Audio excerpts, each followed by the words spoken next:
सुप्रभातम। आप सभी का व्याकरण के तिङन्त प्रकरण कक्षा में स्वागत है। जैसा कि आपको विदित है कि बीए फाइनल ईयर के सेकंड पेपर की व्याकरण इकाई में आपका यह तिङन्त प्रकरण चलता है, जिसमें हमने भू धातु के लट लकार के बारे में रूप सिद्धियाँ व सूत्र देखे। उसके बाद में कल हमने लोट लकार के बारे में पढ़ना प्रारंभ किया था, जिसमें हमने भवतु रूप सिद्धि और अल्टरनेटली भवतात जो रूप सिद्धि बनती है उन सभी के बारे में हमने पढ़ा। आज हम सभी लोट लकार के आगे आने वाली रूप सिद्धियों में प्रयुक्त होने वाले सूत्रों का अर्थ व सूत्रों की व्याख्या के बारे में अध्ययन करेंगे। आज नया सूत्र आता है लोटो लंगवत। देखिएगा, सूत्र आपके सामने है। सूत्र देखते हैं सबसे पहले। हाँ, तो सूत्र का नाम है लोटो लंगवत। यह आपके सामने लिखा हुआ सूत्र है। इस सूत्र में दो पद है। पहला पद लोटो। यहाँ पे क्या होता है कि लोट शब्द के आगे जो विसर्ग है, लोट शब्द के आगे जो विसर्ग है, विसर्ग के बाद में लय है, तो लय के कारण इस विसर्ग का सय होकर के र होता है। र होने के बाद में ऊ हो जाता है ना। तो ये जो ऊ है विसर्ग का क्या बन गया? ऊ बन गया। और लोट का ए और ऊ मिलके क्या हो गया? लोटो, ऐसा हो जाता है। तो इसका पदच्छेद होगा लोट है प्लस लंगवत। अब देखिएगा, लंगवत, वत का अर्थ होता तरह, समान, अर्थात जो लोट लकार है वो भी लंग लकार की तरह ही होगा। तो अब आपके मन में यह प्रश्न उठता है कि लोट लकार है वो लंग लकार के जैसे कैसे हो सकता है? तो देखिएगा, आगे इस सूत्र का अर्थ समझाया है। यह आपके सूत्र का अर्थ है। इस सूत्र में लोट लकार में लंग लकार के समान कार्य होते हैं। समझिएगा कि लोट लकार में वही कार्य होंगे जो लंग लकार में होते हैं। अब लंग लकार में कौन कौन से कार्य होते हैं उन सभी के बारे में देखना होगा, पर हमें क्या करना होगा, विशेष अर्थ मैंने और बताया है इसमें। यह देखो, यह इसका विशेष अर्थ है। लोट लकार में ट की इत संज्ञा होती है, लंग लकार में ग की इत संज्ञा होती है। साधारण सी बात है। देखो, लोट ट अंत में है तो हलंत्यम सूत्र ट की इत संज्ञा कर देता है। तो इसलिए लोट लकार को कहेंगे टित लकार। क्या कहेंगे? टित लकार।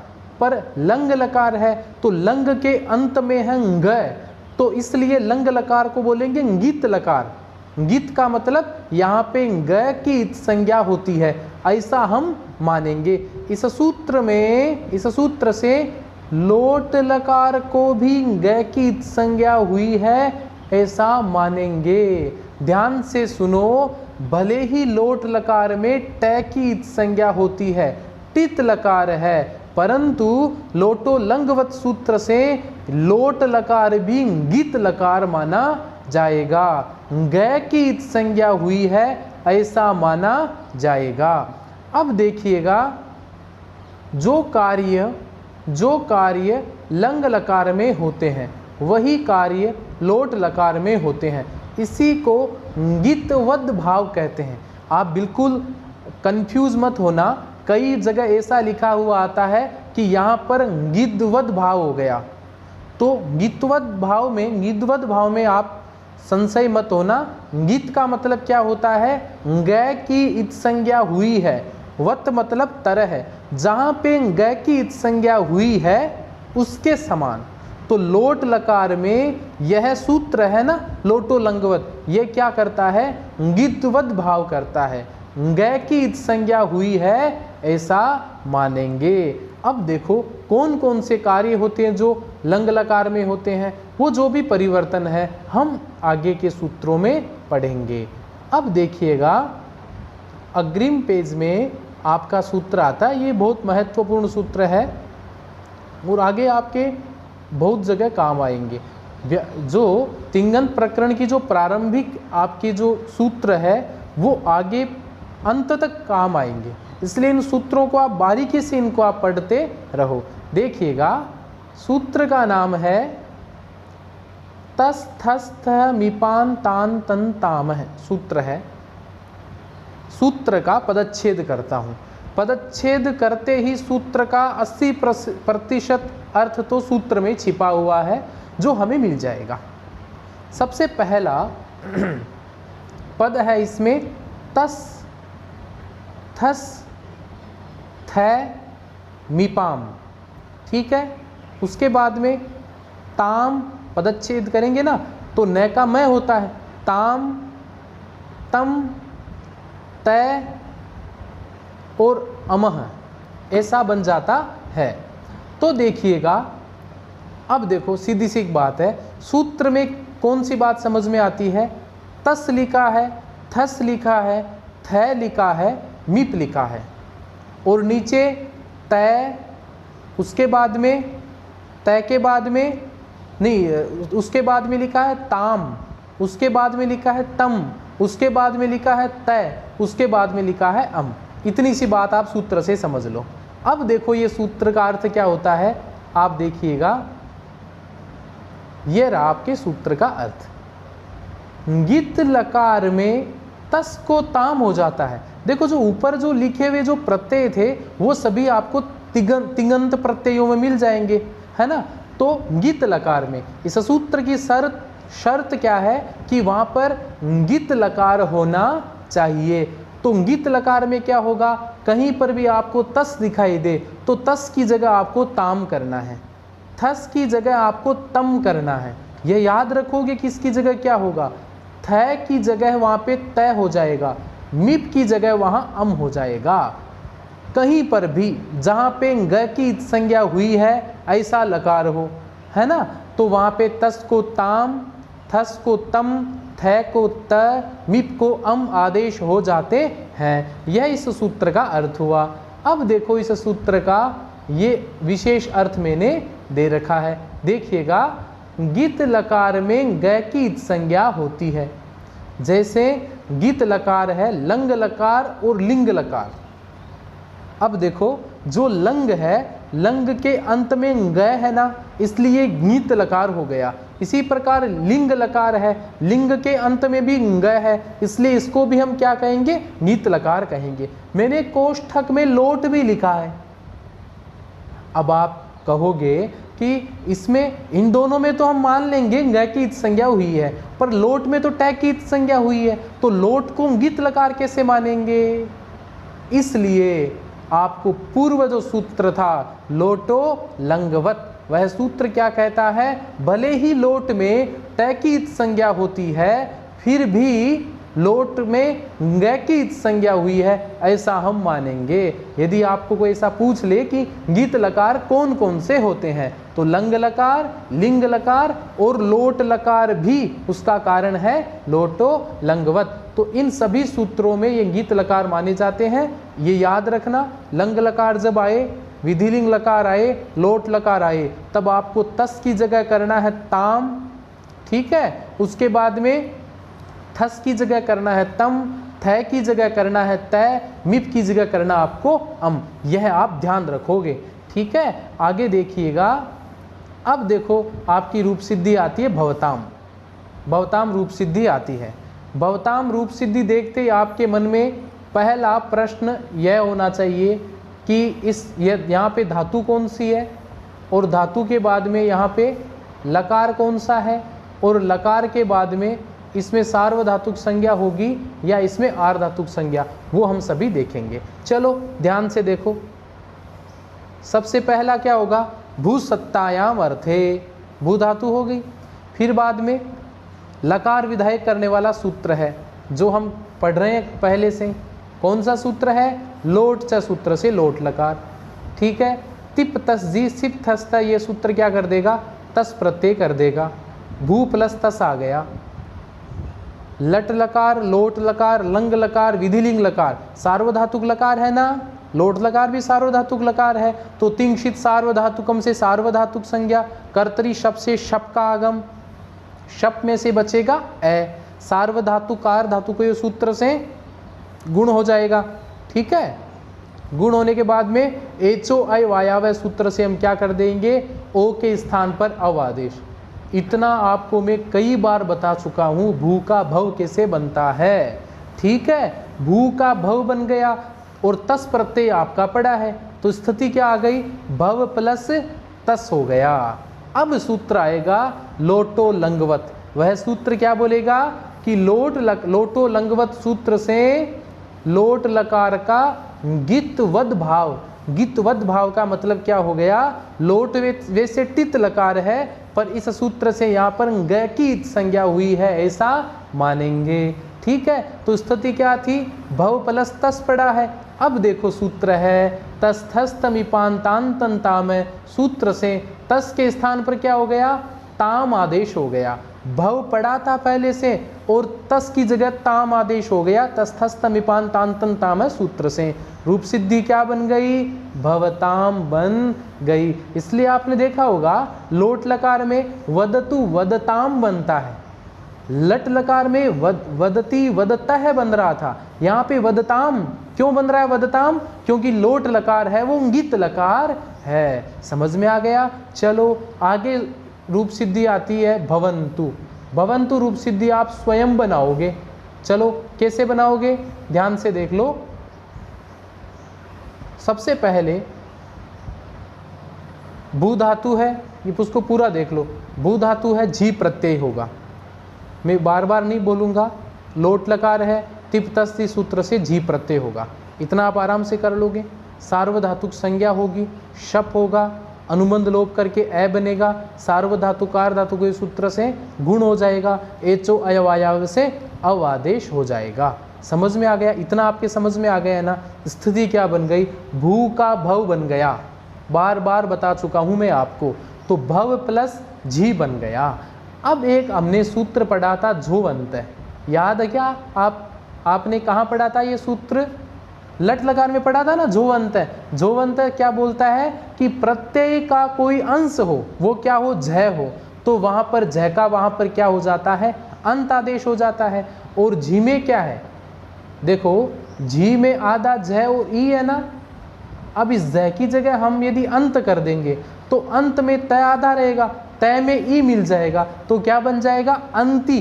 क्या बन जाएगा, अंति। तो क्या बन गया बताओ, भव प्लस अंति बन गया, भव प्लस अंति बन गया। अब एक सूत्र पढ़ा था ना हमने अतोगुणे, अतोगुणे सूत्र क्या करता है, पररूप करता है ना। तो देखो ये जो ए है ना, वो तो भव के अंत में जो ए है वो भव है, और ये जो ए है ना दूसरे वाला है, उत्तर में पर में है, वो है किसका, अंति वाला ए और ए दोनों को मिला करके पररूप आदेश क्या हो गया, ये जो ए है ना यही आदेश हो गया, ए बन गया।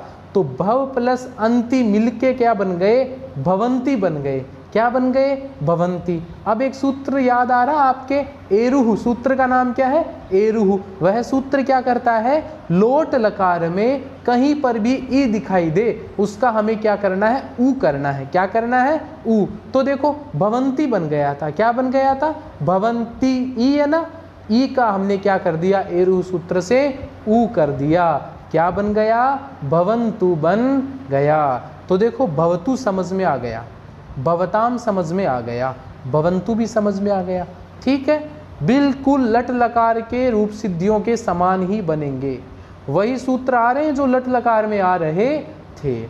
आगे देखिएगा एक सूत्र आता है, देखो छोटा सूत्र है, क्या कहता है ये सूत्र, शेर ये पिच। सूत्र का नाम क्या है, शेर ये पिच। सूत्र का पदच्छेद कर लेते हैं, है ना। पहला काम हम क्या करते हैं, सूत्र का पदच्छेद। चलो मैं इसका पदच्छेद करके आपको बता देता हूँ। ठीक है, देखो पहला है से है, पहला क्या है, से है। ठीक है, दूसरा है ही, और तीसरा है अपिच। ये है ना, देखो मैं बताऊं कैसे बना। ये जो देखो आप शेर ये देख रहे हो ना, तो से है विसर्ग है। ये जो विसर्ग है ना, विसर्ग का रह बनता आपको पता है, और जो आधा रह होता है वो ही के ऊपर चला जाता है, इसलिए ही के ऊपर चला गया, तो से है प्लस ही बन गया। ठीक है, अब देखो क्या है ही, अब इसमें यहाँ पे लिखा है ये पिच है। ये जो ये है ना, इसमें आधा है और यह पूरा मिला हुआ है। समझ में आ गया ना आपके। तो देखो ये जो ये है ना, ये कैसे बनेगा, यण संधि होकर के बनेगा। ही प्लस अपिच का जो ए है वो क्या कर देगा, ही के ई को यह कर देगा, तो क्या बन जाएगा, ये से ये पिच, ऐसा यहाँ पे सूत्र बन जाता है। इस प्रकार से हम आगे देखेंगे। तो इस प्रकार से हम देखेंगे कि सी, उसके बाद में देखो अब मैं आपको एक एक पद के बारे में समझाता हूँ। तो पहला पद क्या बना था आपके, से है बना था। क्या बना था, से है। ये जो से है ना, वो सी से बना है। किससे बना है, सी से बना है। सी की षष्ठी एक वचन क्या बनती है, से है। जैसे हरि है, हरि के अंत में ई है ना, ह्रस्व वाला ई, तो उसका षष्ठी विभक्ति क्या बनता है, हरे है बनता है। इसी प्रकार सी की षष्ठी एक वचन क्या बनता है, से है बनता है। तो इसका अर्थ क्या हो गया, सी का, यह अर्थ हो गया। समझ में आ गया। आगे ही लिखा हुआ है ना, आगे क्या लिखा हुआ, ही लिखा हुआ है, तो सी के स्थान पर ही आदेश हो जाएगा। आगे देखो क्या लिख रखा है, अपिच, ये बात आप ध्यान रखना। अब देखो एक पद है अपित च। अपित का मतलब क्या होता है, देखो पित्त, पित्त का मतलब होता है पै की इत संज्ञा। बड़ा इजी है, आप इसमें ज़्यादा कंफ्यूज मत होना। पित्त का मतलब होता है जहाँ पे पै की इत संज्ञा होती है उसको पित्त कहते हैं, है ना। और अपित्त का मतलब जहाँ पे पै की इत संज्ञा नहीं हुई है उसको बोलेंगे अपित्त। जहाँ पे पै की इत संज्ञा हो रखी है उसको बोलेंगे पित्त। तो सीधा सा अर्थ हो गया। इस सूत्र से हम देखो क्या अर्थ समझते हैं, सेर्य पिच्च सूत्र से सी के स्थान पर ही हो जाता है और वह ही अपित होता है। वहाँ पे पै की इत संज्ञा नहीं हुई है, ऐसा हम मानेंगे। समझ में आ गया। चलो अब हम इसका अर्थ समझ लेते हैं। ये देखो इसका अर्थ लिखा हुआ सूत्र का, है ना। लोट लकार संबंधी सी का ही हो जाता है। ठीक है, आगे इसका अर्थ देखो, सिप प्रत्यय में पकार की इत संज्ञा होती है, इसलिए सिप जहाँ जहाँ अपित होता है वहाँ हो जाता है। अब मेरी बात ध्यान से सुनो। सेर्य पिच्च सूत्र क्या कहता है, लोट लकार में सी का ही हो जाता है ना। अब ये सी कौन सा है, तिप तस झी सिप, सिप वाला पड़ा है ना। तो सिप में क्या होता है, पै की इत संज्ञा होती है ना। तो वैसे होता तो होना क्या चाहिए था, सी है, सिप है, वो पित्त है, परंतु सेर्य पिच्च सूत्र बोल देता है पूरे सी को हटा करके हम क्या करेंगे, ही आदेश करेंगे। और जो ही होगा ना वो पै की इत संज्ञा नहीं रहेगा, वो पै की इत संज्ञा नहीं है, ऐसा माना जाएगा। अब देखो आगे के इसमें और समझा रखा है। ये देखो अपित माना जाता है ना। अब देखो क्या है, प्रत्यय पित्त होता है, सिप प्रत्यय है वो क्या होता है, पै की इत संज्ञा होती है, ऐसा माना जाता है। किंतु इस सूत्र से सिप प्रत्यय में अपित प्रकार की इत संज्ञा नहीं होना माना जाता है। आपको समझ में आ गया। वापस कुल मिलाकर मैं इसका अर्थ बताता हूँ आपको, बिल्कुल भी कंफ्यूज मत होना।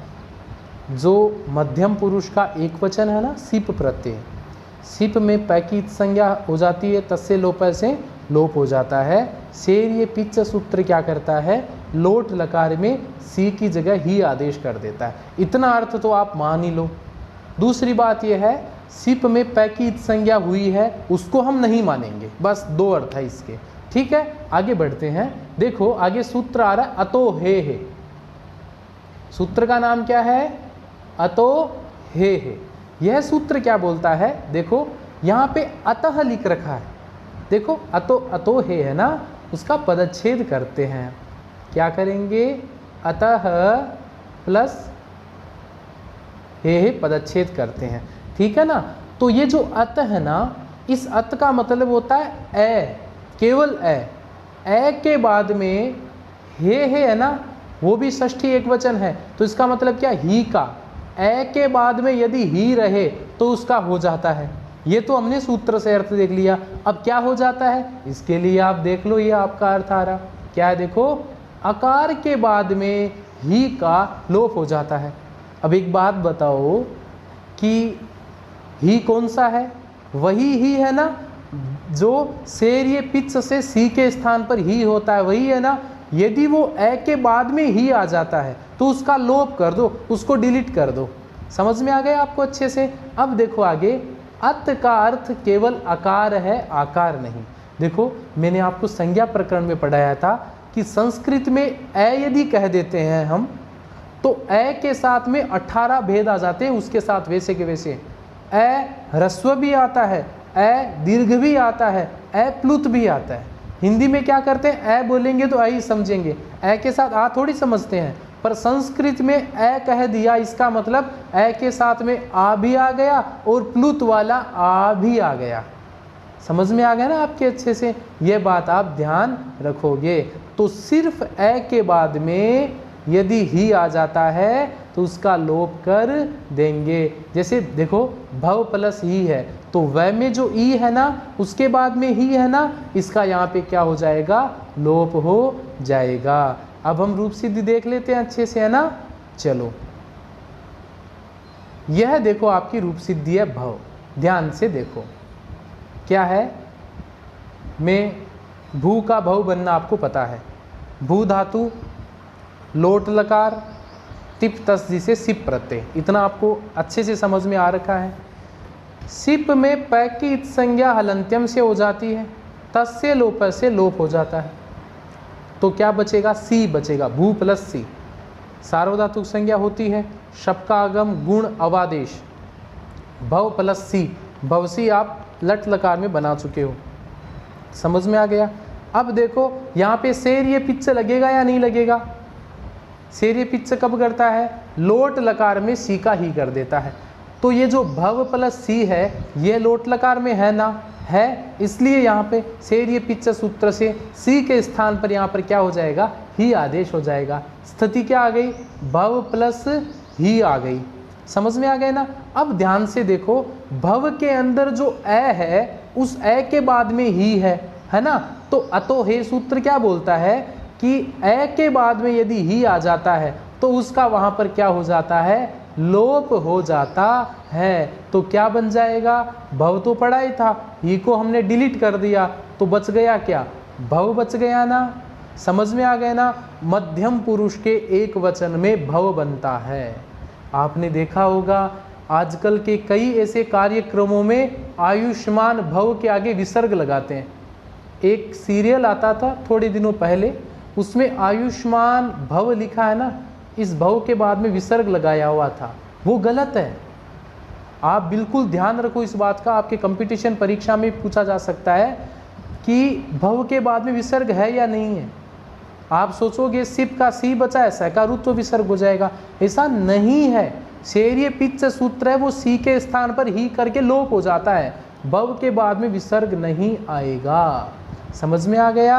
चलो अब देखो क्या है, आशीर्वाद अर्थ में भी आपने पढ़ा होगा, आशीर्वाद अर्थ में आशीषी लिंग लोटो नाम का सूत्र है। वह सूत्र क्या करता है, वह सूत्र आशीर्वाद अर्थ में लोट लकार का प्रयोग बताता है। तो देखो क्या होता है आशीर्वाद अर्थ में। अब देखो आशीर्वाद स्थिति में क्या, रूप सिद्धि में क्या स्थिति है, भव प्लस ही बन रखा है, भव प्लस ही, ठीक है, इतना ये स्थिति आ रखी है। अब इस अर्थ में एक सूत्र है, देखो तुष्योस्तातंगा शिष्य नेत्रस्याम सूत्र से क्या हो जाता है, आपने पढ़ा ना, ये सूत्र याद आ रहा है ना। ये क्या कर रहा था सूत्र, तू और ही के स्थान पर तातंग आदेश कर रहा था। यदि आशीर्वाद अर्थ है तो लोट लकार आशीर्वाद अर्थ में भी है ना, तो इसलिए ही के स्थान पर क्या हो जाएगा, तातंग आदेश हो जाएगा। हलंत्यम सूत्र तातंग में ग की संज्ञा और लोप होके क्या बनेगा, तातंग में से तात बचेगा, क्या बचेगा, तात, तो क्या बन गया, भवतात बन गया। समझ में आ गया है ना। और ये तुयोस तातंगा शिष्य नेत्रस्याम विकल्प से तातंग करता है, तो एक जगह बन गया भवतात, एक जगह भव पड़ा ही है। तो देखो ये जो भवतात है ना, वो मतलब प्रथम पुरुष एक वचन में भी बनता है, मध्यम पुरुष एक वचन में भी बनता है। ऐसे प्रश्न आपके प्रतियोगी परीक्षाओं में आ सकते हैं, इसलिए आप इनको बड़े बारीकी से ध्यान रखना चाहिए कि जो अब एक्चुअल में क्या होगा कि जैसे अनुवाद आ जाए आपके कि इनमें से कौन सा अनुवाद गलत है। अब वहाँ पे ऐसा लिखा आ जाए त्वम सुखी भवतात, ऐसा लिखा हुआ आ गया, तो आप सोचोगे ना ना भवतात तो प्रथम पुरुष के एक वचन में बन रखा था, इसलिए ये गलत है, क्योंकि त्वम के साथ में तो मध्यम पुरुष एक वचन भव आना चाहिए, त्वम सुखी भव ऐसा आना चाहिए, पर यहाँ तो भवतात लिख रखा है। आप बिल्कुल कंफ्यूज मत होना, त्वम के साथ में भी भवतात आ सकता है, क्योंकि मध्यम पुरुष के एक वचन में भी भवतात बनता है। यह आपको समझ में आ गया। अब देखो अगली रूप सिद्धि है भवतम। रूप सिद्धि कौन सी है? भवतम। ध्यान से देख लो, भू धातु है, थस प्रत्यय है, लोट लकार, सार्वधातुक संज्ञा, शपागम, ए बचेगा, गुण करेंगे, अवादेश करेंगे, ये सब बातें मैं आपको बार बार बता चुका हूँ। तो अंत में क्या बनेगा हमारे पास में? भव प्लस थस बनेगा। क्या बनेगा भाई? ये बन जाएगा भव प्लस थस। जब तक आप कॉपी और पेन लेके नहीं बैठोगे तब तक आपको कुछ भी नहीं समझ में आने वाला है, इसलिए भव प्लस थस बन गया। क्या बन गया? भव प्लस थस। भू का भव बनाना पता चल गया और थस प्रत्यय पड़ा है। अब देखो एक सूत्र पढ़ा था ना हमने, लोटो लंगवत, वह सूत्र क्या कहता है कि लोट लकार का भी लंग लकार के समान प्रयोग होगा। तो लोटो लंगवत सूत्र से क्या हो गया? गिद्धवद भाव हो गया। समझ में आ गया ना। और जहाँ पे जो गित लकार है, लोट लकार, लंग लकार और विधिलिंग लकार, वहाँ पे तस की जगह हो जाता है ताम, थस की जगह हो जाता है तम, थ की जगह हो जाता है तय, है ना, और मिप की जगह हो जाता है अम, है ना। तो तस थस तमिपान तान तन ताम सूत्र से थस की जगह क्या हो गया? तम आदेश हो गया। देखो भव पड़ा था, तम तस की जगह तम कर दिया, क्या बन गया? भवतम बन गया। इसी प्रकार से आप आगे भवतय देख लो। रूप सिद्धि कौन सी है? भवतय। ये लकार आदि आप कर लोगे, है ना, प्रत्यय आदि करके और ये गुण वगैरह करके आप अंत में कहाँ आना है? भू प्लस थ। सार्वधातु कार धातु के सूत्र से क्या हो जाएगा? यहाँ पे गुण हो जाएगा ना। गुण होने के बाद में क्या होगा? एचो अय वायाव से अवादेश हो जाएगा ना। तो क्या बनेगा? भवथ बन गया। भू का भव बना लिया, थ पड़ा है ना। लोटो लंगवत सूत्र क्या करता है? लोट लकार में ग की संज्ञा होती है ऐसा मानता है। गित होने के कारण तस्थस तमिपान तंतामय सूत्र से थ के स्थान पर क्या हो जाएगा? तय हो जाएगा। क्या बन जाएगा? भव तय बन जाएगा। इस प्रकार से आपने देखा होगा कि भवतय बन गया। समझ में आ गया? तो आपको मैं पुनः एक बार आज के दिन में जो जो हमने पढ़ा उसका वापस एक बार हम रिवाइज कर लेते हैं। ध्यान से देखो, आज हमने सबसे पहला सूत्र पढ़ा था, हाँ, सबसे पहला सूत्र पढ़ा था हमने लोटो लंगवत। यह सूत्र लोट लकार में ग की संज्ञा हुई है ऐसा बताता है। उसके बाद में हमने तस्थस तमिपान तांतन ताम सूत्र पढ़ा, भवताम रूप सिद्धि बनाई, भवंतु बनाई, है ना। उसके बाद में हमने शेर्य पिच्च सूत्र पढ़ा, है ना। उसके बाद में हमने अतो हे सूत्र पढ़ा। उसके बाद में भव रूप सिद्धि बनाई, भवतम बनाई, भवतय बनाई। उसके बाद में हमने भवतय रूप सिद्धि बना करके आज के व्याख्यान में हमने इतना पढ़ा। अब मैं कुछ आपसे निवेदन करना चाहता हूँ। मैं सभी विद्यार्थियों से निवेदन करता हूँ, कृपया आप अपनी अभ्यास पुस्तिका लीजिए और उनमें सभी रूप सिद्धियाँ क्रमशः करना प्रारंभ कीजिए। कक्षाएं कब प्रारंभ होगी कब नहीं होगी इसके बारे में कोई भी कुछ भी नहीं कह सकता है। इसलिए आपका एक मिनट भी, एक दिन भी आपका खराब न हो, इसलिए आपकी ऑनलाइन कक्षाएं प्रारंभ करवाई जाती है। मैं आप सभी से निवेदन करता हूं, जिस प्रकार हम कक्षा में पढ़ते थे उसी प्रकार आप प्रश्न आदि पूछिए, अपने नोट्स भेजिए, है ना। कोई भी जिज्ञासा है आप कमेंट बॉक्स या व्हाट्सएप पे मुझे मैसेज करके आप पूछिए, मैं प्रत्येक प्रश्न का आपको समाधान करूंगा। आप सभी पढ़िए। भवादी की प्रारंभिक कक्षाएं हैं वो बहुत ही महत्वपूर्ण है। आगे मैं बहुत इससे ज़्यादा शीघ्र चलूँगा, क्योंकि यह बहुत विस्तृत प्रकरण है।